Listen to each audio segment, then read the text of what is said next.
May it be an evening star shines down upon you. May it be when darkness falls, your heart will be true. Em seguida, tilintando a campainha de modo particular, determinou que os auxiliares se reaproximassem. Como que semi-vencido na batalha em que se empenhara com a própria consciência, invocou a presença de um certo Timão que nos surgiu pela frente, surpreendendo-nos com seu semblante de carrasco. Dirigiu-lhe a palavra, indagando pelo andamento do caso Margarida, ao que o preposto informou estar o processo de alienação mental quase pronto. E em questão de poucos dias, segundo ele, a segregação em casa de saúde se faria necessária. Indicando-nos algo constrangido, determinou Gregório que o auxiliar de sinistro aspecto nos situasse junto da falange que operava, ativa, na execução gradual do seu decreto de morte.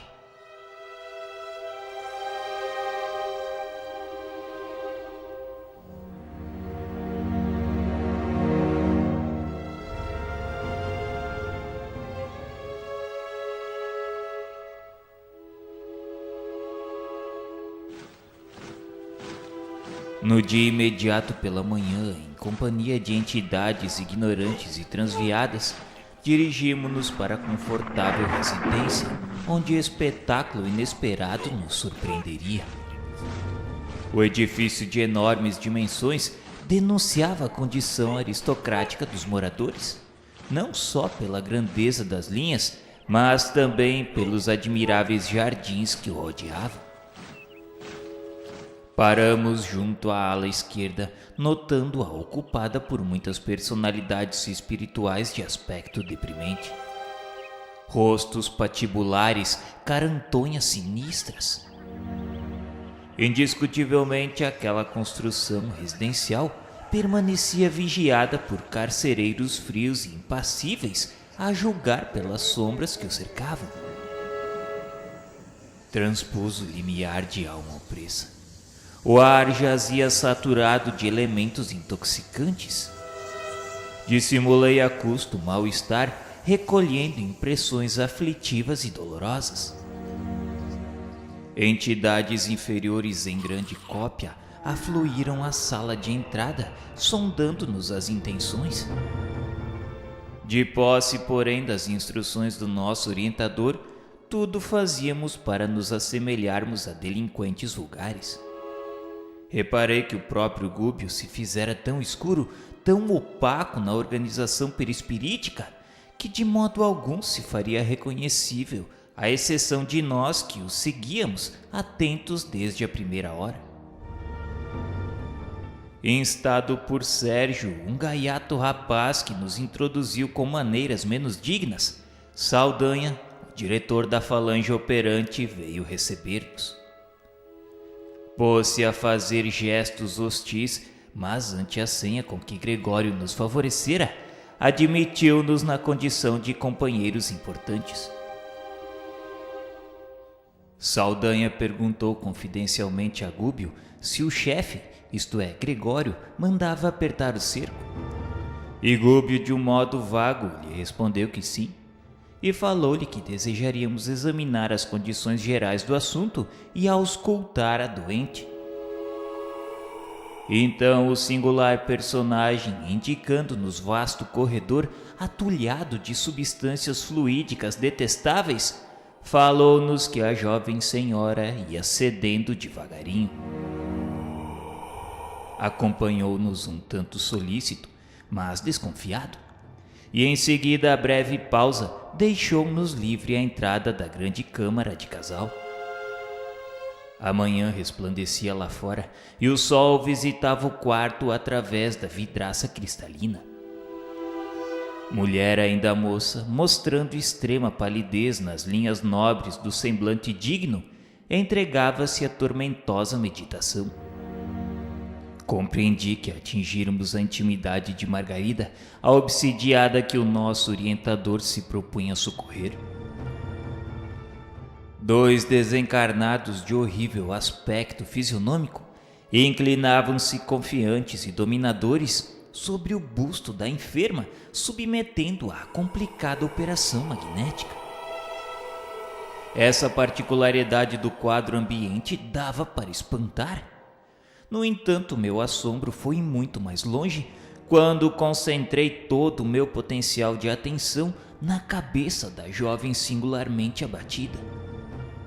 Interpenetrando a matéria espessa da cabeceira em que descansava, surgiam algumas dezenas de corpos ovoides de vários tamanhos e de cor plúmbea, assemelhando-se a grandes sementes vivas atadas ao cérebro da paciente através de fios sutilíssimos cuidadosamente dispostos na medula alongada.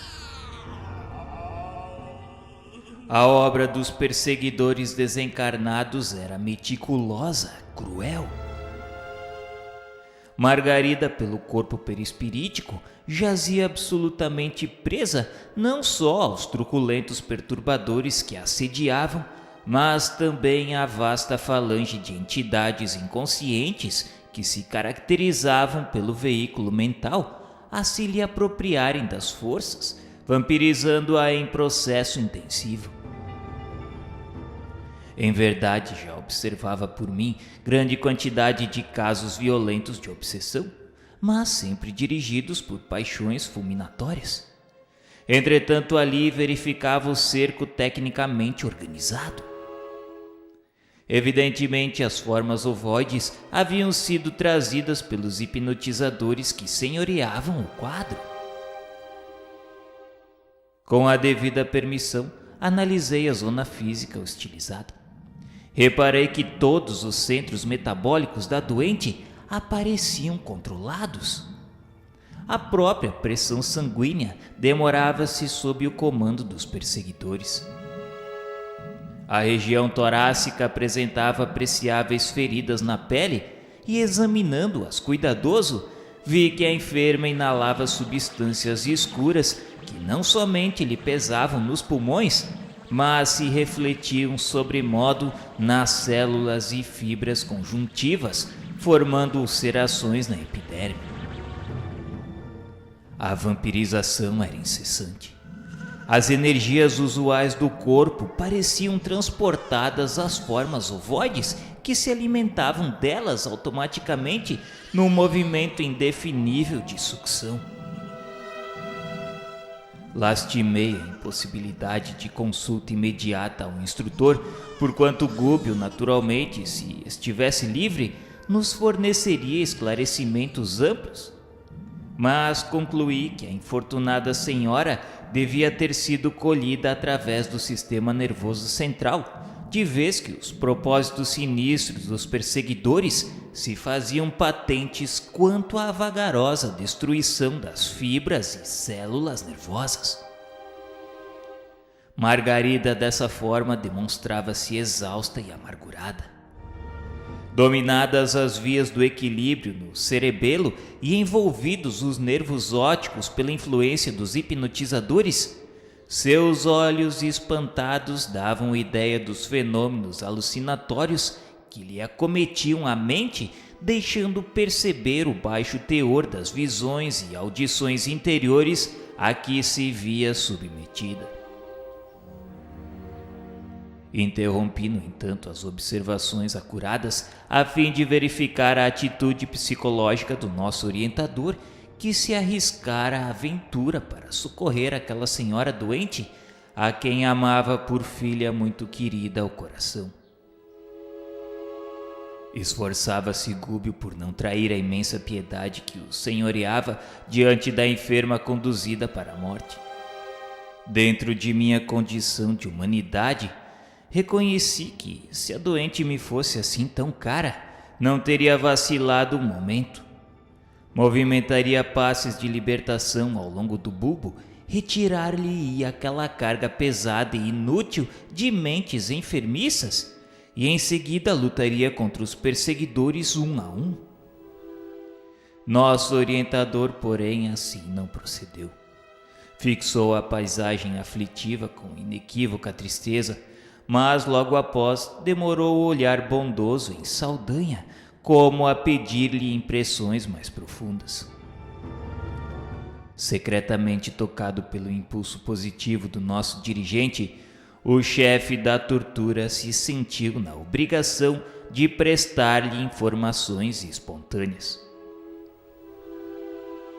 Informou resoluto que estavam em serviço mais ativo fazia precisamente 10 dias, e a presa, Margarida, tinha sido colhida em cheio, e felizmente ela não oferecia nem um pouco de resistência. E fitando-nos, falou ainda que, se tínhamos ido até ali para colaborar com ele, não era para nos preocupar, pois, de acordo com as circunstâncias, não tínhamos maior trabalho a fazer, e dentro de poucos dias o objetivo seria alcançado.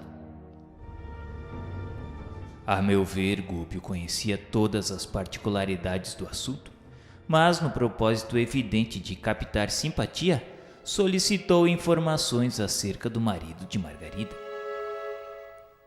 Saldanha, com um escarninho sorriso, esclareceu que o infeliz não tinha a menor noção de vida moral. Não era mau homem, todavia no casamento foi apenas transferido de gozador da vida a homem sério. A paternidade, segundo Saldanha, lhe constituiria um trambolho e filhinhos, se o recebesse, não passariam para ele de curiosos brinquedos. E reforçando a inflexão sarcástica, acentuou que naquele dia mesmo ele iria conduzir a esposa à igreja para assistir à missa na esperança de melhoras. Mal acabara a informação, tristonho e simpático cavalheiro, em cuja expressão carinhosa identifiquei de pronto o esposo da vítima, entrou no aposento, com ela permutando palavras amorosas e confortantes. Amparou-a prestimoso e ajudou-a a vestir-se com esmero. Decorridos alguns minutos, notei apalermado que os cônjuges, acompanhados por extensa súcia de perseguidores, tomavam um táxi na direção de um templo católico. Seguímo-los sem detença. O veículo, a meu ver, transformara-se como que num carro de festa carnavalesca. Entidades diversas aboletavam-se dentro e em torno dele, desde os paralamas até o teto luzente. Minha curiosidade era enorme. Descendo a porta de elegante santuário, observei estranho espetáculo. A turba de desencarnados em posição de desequilíbrio era talvez 5 vezes maior que a assembleia de crentes em carne e osso. Compreendi logo que, em maior parte, ali se achavam com o propósito deliberado de perturbar e iludir. Saldanha encontrava-se excessivamente preocupado com as vítimas para dispensar-nos maior atenção. E intencionalmente Gúbio afastou-se um tanto em nossa companhia, a fim de confiar-nos alguns esclarecimentos. Penetramos o templo, onde se comprimiam nada menos de 7 a 8 centenas de pessoas. A algazarra dos desencarnados ignorantes e perturbadores era de ensurdecer. A atmosfera pesava. A respiração fizera-se-me difícil pela condensação dos fluidos semicarnais ali reinantes. Todavia, ao fixar os altares, confortante surpresa aliviou meu coração.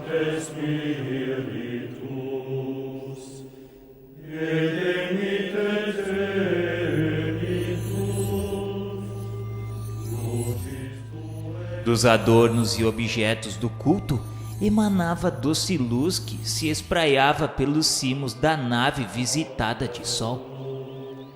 Fazia-se perceptível a nítida linha divisória entre as energias da parte inferior do recinto e as do plano superior. Dividiam-se os fluidos à maneira de água cristalina e azeite impuro num grande recipiente. Contemplando a formosa claridade dos nichos, perguntei ao nosso instrutor: Senhor Gúbio, o que vemos aqui? Não reza o segundo mandamento trazido por Moisés, que o homem não deve fazer imagem de escultura para representar a paternidade celeste? Sim, André, e determina o testamento que ninguém se deve curvar diante delas. Efetivamente, é um erro criar ídolos de barro ou de pedra para simbolizar a grandeza do Senhor, quando nossa obrigação primordial é a de render-lhe culto na própria consciência. Entretanto, a bondade divina é infinita, e aqui nos achamos perante apreciável quantidade de mentes infantis. Quantas vezes, meu amigo, a criança calenta bibelôs a fim de preparar-se convenientemente para as responsabilidades da vida madura? Ainda existem na Terra tribos primitivas que adoram o Pai na voz do trovão e coletividades vizinhas da taba que fazem de vários animais objeto de idolatria. Mas nem por isso o Senhor as abandona. Vale-se dos impulsos elevados que elas lhe oferecem e socorre-lhes as necessidades educativas. Nesta casa de oração, os altares recebem as projeções de matéria mental sublimada dos crentes. Há quase um século, as preces fervorosas de milhares deles aqui envolvem os nichos e apetrechos do culto. É natural que resplandeçam. Através de semelhante material, os mensageiros celestes distribuem dádivas espirituais com todos quantos sintonizem com o plano superior. A luz que oferecemos ao céu serve sempre de base às manifestações do céu para a terra.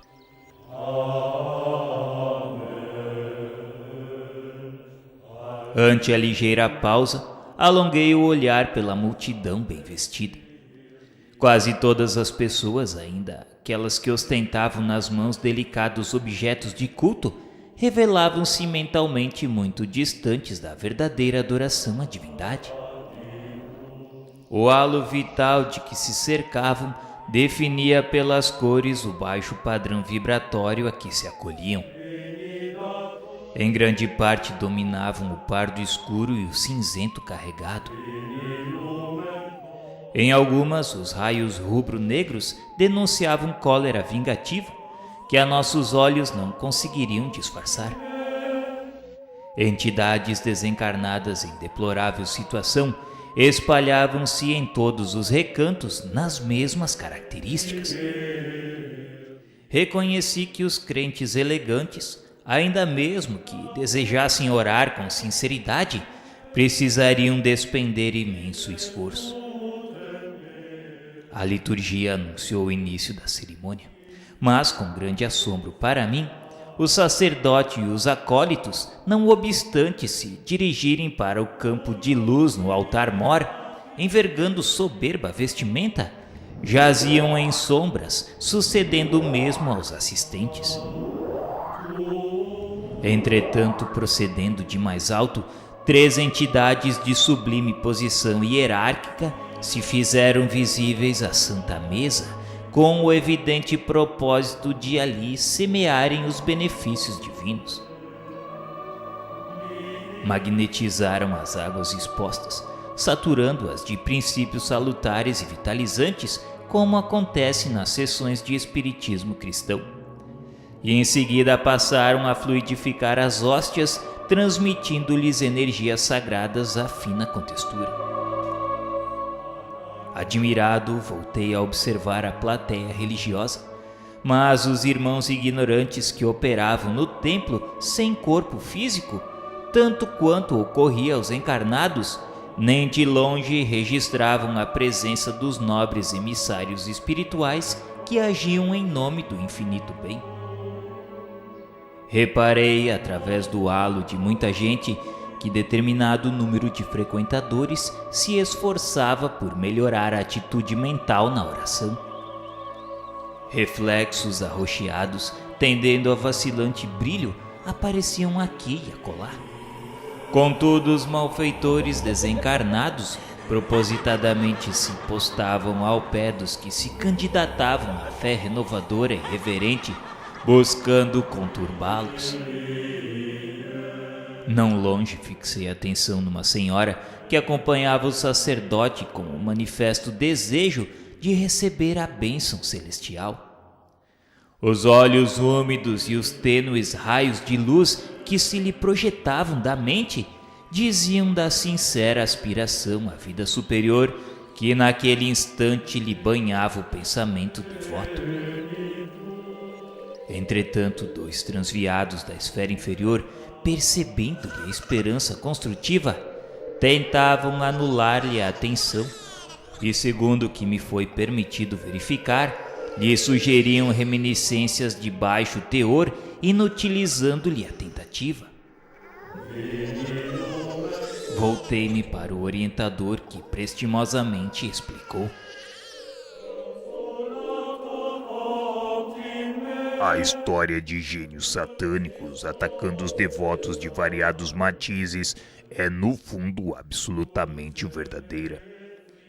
As inteligências pervertidas, incapazes de receber as vantagens celestes, transformaram-se em instrumentos passivos das inteligências rebeladas que se interessam pela ignorância das massas, com lastimável menosprezo pela espiritualidade superior que nos governa os destinos. A aquisição de fé, por isso mesmo, demanda trabalho individual dos mais persistentes. A confiança no bem e o entusiasmo de viver que a luz religiosa nos infunde modificam-nos a tonalidade vibratória. Lucramos infinitamente com a imersão das forças interiores no sublimado idealismo da crença santificante a que nos afeiçoamos. Todavia, o serviço real que nos cabe não se resume só a palavras. A profissão de fé não é tudo. A experiência da alma no corpo denso destina-se de maneira fundamental ao aprimoramento do indivíduo. É nos átrios da marcha que o ser se desenvolve, se apura e ilumina. Não obstante, a tendência dos crentes em geral é a de fugir aos conflitos da senda. Pessoas existem que, depois de servirem ao ideal religioso durante 2 anos, pretendem o repouso de 20 séculos. Em todas as casas de fé, os mensageiros do Senhor distribuem favores e bênçãos compatíveis com as necessidades de cada um. Entretanto, é imprescindível que se prepare o coração nas linhas do mérito, a fim de recolhê-los.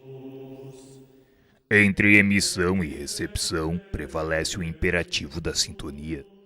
Sem esforço preparatório, é impossível ambientar o benefício. Embalde imporíamos de imediato ao homem selvagem a vida num palácio erguido pela cultura moderna. Aos acordes de nossa música, preferiria ele os ruídos da ventania, e um cabaz de flechas lhe pareceria mais valioso que um dos nossos mais perfeitos parques industriais. Portanto, para que alguém se coloque a caminho das eminências sociais, é indispensável seja educado de boa vontade, aceitando as sugestões de melhoria e serviço. Gúbio espraiou o olhar através da multidão que presenciava a cerimônia aparentemente contrita e acentuou: Em verdade, a missa é um ato religioso tão venerável quanto qualquer outro em que os corações procuram identificar-se com a proteção divina. No entanto, raros são aqueles que trazem até aqui o espírito efetivamente inclinado à assimilação do auxílio celeste.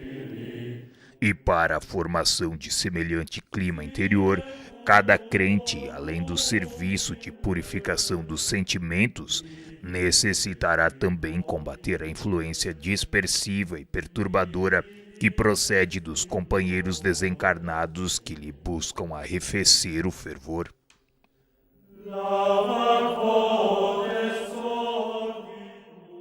Continuou Gúbio a prestar-nos valiosos esclarecimentos alusivos à solenidade, enquanto a missa se encaminhava para a fase final. As vozes do coro como que projetavam vibrações harmoniosas e lúcidas ao longo da nave radiosa. E vi num deslumbramento que muitos espíritos sublimes penetraram o recinto de semblante glorificado, rumando para o altar, onde o celebrante elevava o cálice depois de abençoar a sagrada partícula. Intensa luminosidade fluía do sacrário, envolvendo todo o material do culto. Mas, surpreendido, reparei que o sacerdote, ao erguer a oferta sublime, apagou a luz que a revestia com os raios cinzentos e escuros que ele próprio expedia em todas as direções. Logo após, quando se preparou a distribuir o alimento eucarístico entre os 11 comungantes que se prosternavam humildes à mesa adornada de alvo linho, notei que as hóstias no prateado recipiente que as custodiava eram idênticas flores de farinha coroadas de doce esplendor. Irradiavam luz com tanta força que o magnetismo obscuro das mãos do ministro não conseguia inutilizá-las. Todavia, à frente da boca que se dispunha a receber o pão simbólico, enegreciam como por encanto. Somente uma senhora, ainda jovem, cuja contrição era irrepreensível, recolheu a flor divina com a pureza desejável. Vi a hóstia qual floco de luz luminescente atravessar a faringe, alojando-se-lhe a claridade em pleno coração. Intrigado, procurei ouvir o instrutor que, muito ponderado, elucidou sem delonga.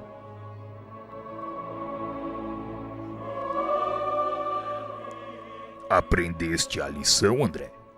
O celebrante, apesar de consagrado para o culto, é ateu e gozador dos sentidos, sem esforço interior de sublimação própria. A mente dele paira longe do altar. Acha-se sumamente interessado em terminar a cerimônia com brevidade, de modo a não perder uma alegre excursão em perspectiva. Quanto aos que compareceram à mesa da Eucaristia, cheios de sentimentos rasteiros e sombrios, eles mesmos se incumbem de anular as dádivas celestes antes que lhes tragam benefícios imerecidos. Temos aqui grande quantidade de crentes titulares, mas muito poucos amigos do Cristo e servidores do bem. O ite missa est dispersou os fiéis que, ao fim da reunião, mais se assemelhavam a barulhento bando de passarinhos de bela plumagem. Absorto em fundas reflexões ante o que me fora dado observar, acompanhei o nosso orientador e Eloy para junto da enferma e do esposo, que se retiraram de regresso ao lar, cercados pelo mesmo séquito de entidades infelizes, sem a menor alteração.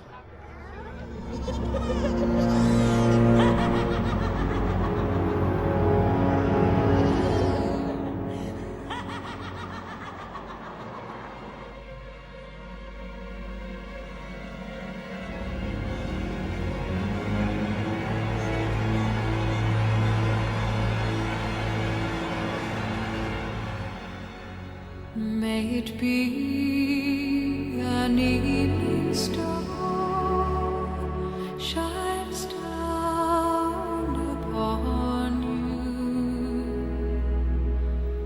May it be darkness falls.